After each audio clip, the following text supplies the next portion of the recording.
Joining us is Republican Congressman Ron Paul of Texas. He's joining us now from the Conservative Political Action Conference here in Washington.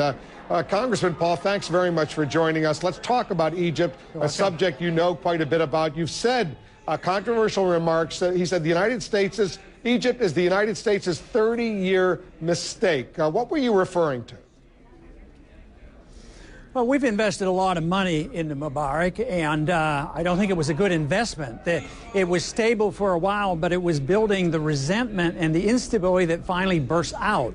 So I would say the $70 billion was not worth it, and that unfortunately many of those dollars ended up in Swiss bank accounts for his family.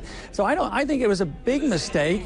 And we really don't have the money to spare, and I don't think it does anything for our national security. So if you had your way, the $1.5 billion a year that the U.S. provides Egypt in military, mostly military, about $1.3 billion, about another $200 million in economic assistance, if you had your way, all of that would be gone immediately? Is that what you're saying? Oh, yeah, I think so. I mean, I'm not a believer in foreign aid. And, you know, I sort of liked what Eisenhower did in 1956. I was a college student then, had remembered the Korean War, and when the British and the French were attacked by the Egyptians to take the canal, and they went to Eisenhower, and Eisenhower said, I don't want to have anything to do with it. So I think that was good advice, and that's probably the way we should have stayed that way. And we should do a lot less, a lot sooner, and not waste all this money because it tends to come back to haunt us. It reminds me a little bit about propping up the Shah of Iran. Just look at that problem. Then we ended up with the Ayatollah. So they're not good investments. I like the founders' advice. You know, be friends with people and trade with people and negotiate and get along with them, but not to get involved in internal affairs and all these treaties and border squabbles.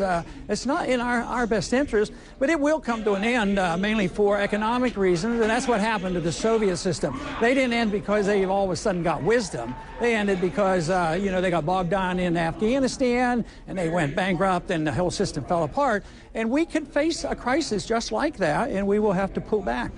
So what I hear you saying is the United States should simply walk away from Egypt right now and let the Egyptians do what they want. But in terms of maintaining this very tight military-to-military connection, the U.S. should simply leave the Egyptians to the Egyptians. Is that your attitude? Sure.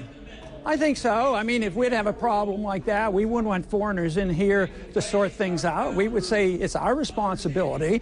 So I think that's the problem, that we've been too much involved. So the sooner we get out of it, the better. We shouldn't. I mean, right now, I'm sure our State Department, our CIA is looking around for our next guy that we can support, because most of them now have expressed, well, we can't really give them democracy. They might elect the wrong person. See, we're all for democracy as long as they pick the right person, and we just as soon prefer a dictator that will do our bidding, and then we give them a lot of money. I'd like another option rather than either just bombing people or giving them money. I would say friendship and diplomacy is a much better way to go. I mean, this army was built by us, and the military-industrial complex loved it. They made a lot of money off that. But the army was there for all those 30 years was to protect Mubarak. It wasn't for national defense purposes. So that's our army, 450,000 troops that we more or less was. I was just going to say, administration officials going back to Republican administrations, whether Bush or Reagan or Democratic administrations, the current one,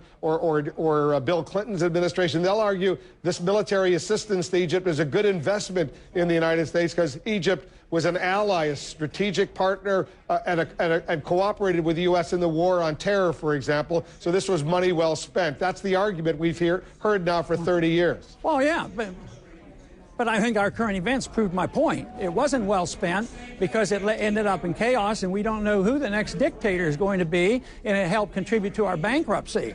So well, I would say the next leader of Egypt will. But if the next leader of Egypt, Congressman, is a democratically elected leader, popular, and doing all the right things, it wouldn't necessarily be a dictator. Why do we have to assume the next leader of Egypt is going to be a dictator? Yeah.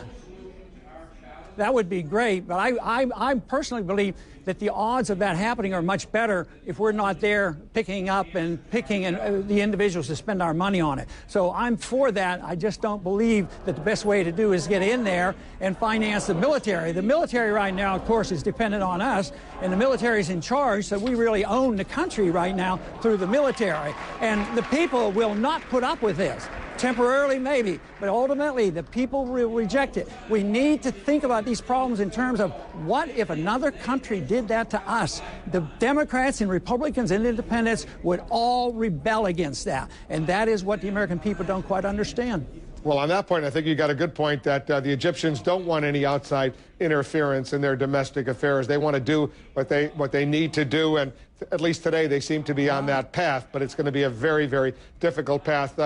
Congressman, you're at that CPAC, that Conservative Political Action Conference in Washington. One quick political question before I let you go.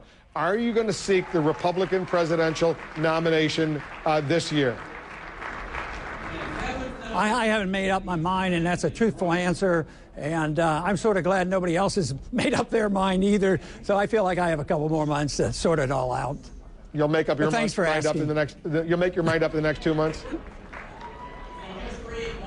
Yeah, I would think so. It would be necessary in the next several months of some sort. I don't have a timetable. And do you want to respond to Donald Trump, who told that CPAC conference last night? They told your supporters there that you don't have a chance of getting elected. I think I'm paraphrasing what he said, but he was brutally blunt in a Donald Trump kind of way. Yeah, you know, some people pointed out that a lot of people said that about my views when I ran for Congress, and I was elected to Congress 11 times, and I had the same views, and some of my views are very libertarian, challenge the status quo Republican. I had a very conservative Bible Belt Republican district, and they said there's no way you can win an election by basing everything on the Constitution. People aren't interested in that anymore. But winning 11 elections would sort of raise a question on whether or not that was an accurate statement. You've been pretty impressive over the years, and you were pretty impressive, I must say, in the run for the Republican nomination last time around. Your supporters were probably among the most enthusiastic out there, as I could personally testify. Hey, Congressman, thanks very much for joining us. Thank you.